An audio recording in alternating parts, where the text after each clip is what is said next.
Video में हम array के बारे में बात करेंगे। जावा स्क्रिप्ट ही क्या, हर तरह के प्रोग्रामिंग लैंग्वेज में एरे मोस्ट इम्पॉर्टेंट पार्ट होता है। एरे एक ऐसा भाग होता है जिसके बिना कोई भी प्रोग्रामिंग लैंग्वेज पूरी नहीं हो सकती।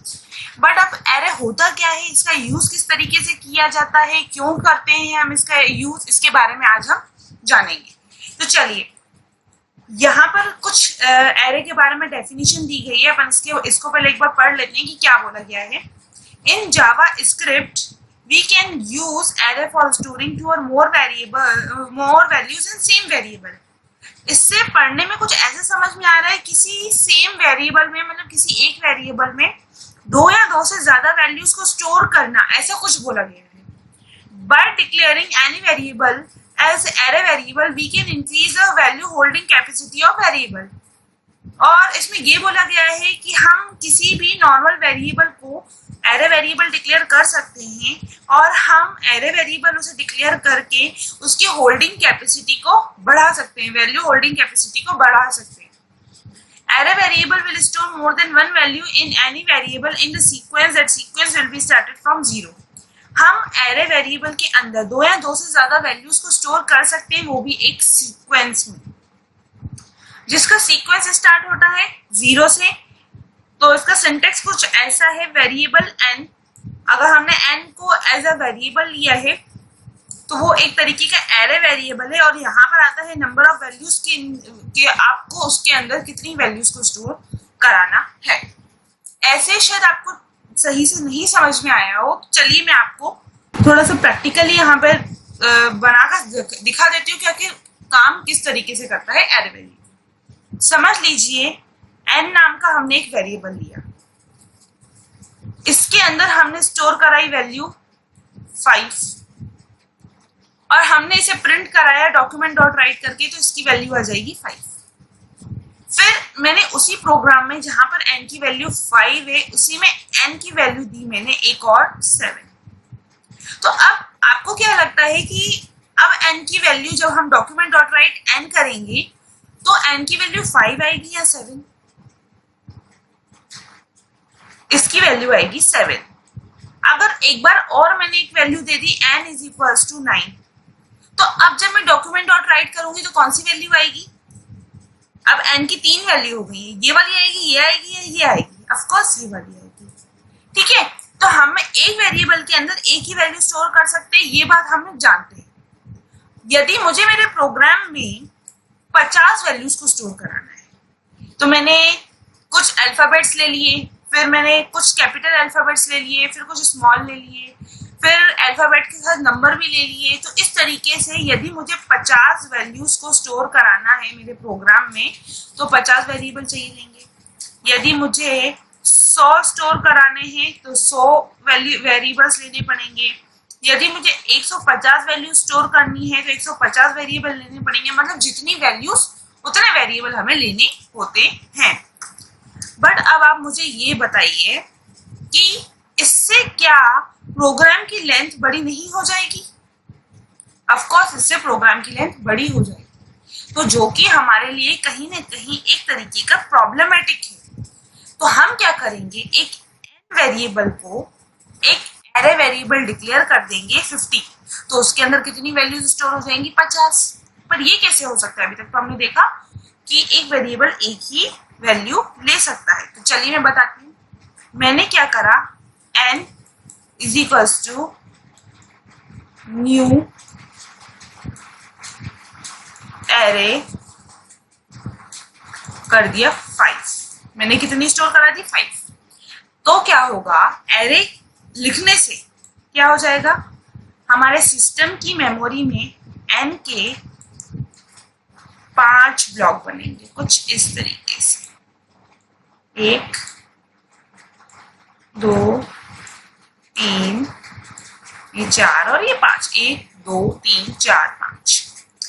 अब ब्लॉक का जो सीक्वेंस होता है वो कुछ ऐसा होता है, 0 1 2 3 4। इस तरीके से इसमें ब्लॉक बनते हैं, जिसका सीक्वेंस कहाँ से स्टार्ट होता है? 0 से। जैसे ही हमने एक वैल्यू डाली, वो कहाँ जाएगी? n के 0 वाले ब्लॉक में। समझ लो मैंने 4 लिखा, 4 आ गया। फिर मैंने दूसरी वैल्यू डाली तो हो जाएगी n के 1 वाले ब्लॉक में, जैसे मैंने 3 डाल दिया। अब जब मैंने तीसरी वैल्यू डाली तो n के जाएगी 2 वाले ब्लॉक में, जैसे कि मैंने डाल दिया 7। जैसे कि मुझे फोर्थ वैल्यू चाहिए इसके लिए 8, तो मैंने n के 3 वाले ब्लॉक में डाल दी। और लास्ट वैल्यू मुझे चाहिए 19, तो मैंने n के 4 वाले में डाल दी। तो कुछ इस तरीके से काम करता है हमारा एरे, जिसमें हम किसी एक वेरिएबल के अंदर एक से ज्यादा वैल्यूज को स्टोर कर सकते हैं। n है एक तरीके का नॉर्मल वेरिएबल। ये कौन सा वेरिएबल है? एक तरीके का नॉर्मल वेरिएबल ही है, बट हमने क्या लिखा, n is equals to new array 5, मतलब उसको नॉर्मल वेरिएबल ना करके एक एरे वेरिएबल बनाया और उसकी वैल्यू होल्डिंग कैपेसिटी कितनी कर दी, 5। आप इसी तरीके से 50 कर सकते हो, आप इसी तरीके से 500 कर सकते हो, आप इसी तरीके से 5000 कर सकते हो। वो आपके ऊपर है कि आप एक वेरिएबल के अंदर कितनी वैल्यूज को स्टोर करना चाहते हो। तो चलिए अब हम आते हैं इसका एक प्रोग्राम देख लेते हैं। तो हमें क्या करना है, हमें कुछ प्रोग्राम में ये काम करना है, right a program to input 5 values in array variables and display them. हमें एक एरे वेरिएबल के अंदर 5 वैल्यूज को डिस्प्ले कराना है और उनको डिस्प्ले करना है। तो हम आते हैं कहाँ पर, हमारे कोड विंडो में, सबलाइन में, जहां पर मैंने एक फाइल बना रखी है ऑलरेडी, जिसको मैंने सेव भी करके रखा है java.html के नाम से। बस मुझे क्या करना है, इसमें कोड लिखना है और उस कोड को रन करके आपको दिखाना है। तो यहाँ पे हेड वाले सेक्शन में सबसे पहले मैंने स्क्रिप्ट ओपन कर दिया, स्क्रिप्ट ओपन करके साथ में क्लोज भी कर दिया। हाँ, मुझे वेरिएबल देना होगा, तो variable n is equals to लिखना होगा मुझे new bracket open, sorry new array, क्या लिखना होगा, new array, ARRAY bracket open 5। ये चीज ध्यान रखिएगा कि एरे का जो वो रहता है, एरे का ए जो रहता है वो हमेशा कैपिटल रहता है। तो अब मैंने अब मुझे मालूम है कि भाई जैसे ही मैंने 5 लिख दिया, n के 5 ब्लॉक बने। तो n के 0 वाले ब्लॉक में मैंने क्या स्टोर करा दिया, एक वैल्यू को, न्यूमेरिक वैल्यू ले लेती हूँ 55।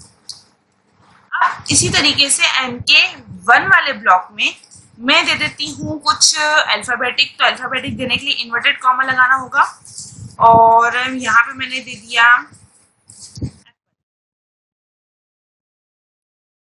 इसके बाद n के 2 वाले ब्लॉक में मैंने दे दिया एक और अल्फाबेटिक वैल्यू दे देती हूँ मैं, मैंने दे दिया मारुति सुजुकी, ये दे दिया मैंने। अब n के 3rd वाले ब्लॉक में मैंने दे दिया एक न्यूमेरिक वैल्यू दे देते हैं 99, और n के लास्ट मतलब 4th, वैसे तो ये 5th हो गया, बट 0 से जब काउंटिंग सीक्वेंस में स्टोर करता है, ये मैंने आपको बताया है। तो ये भले 5th है, बट हमें कौन सा है, 4th वाला, इसको नंबर हमने इंडेक्स दिया हुआ है। इसमें मैंने दे दिया वेकनॉर, ये दे दिया। इसके बाद मुझे क्या करना है, इन वैल्यूज को डिस्प्ले कराना है।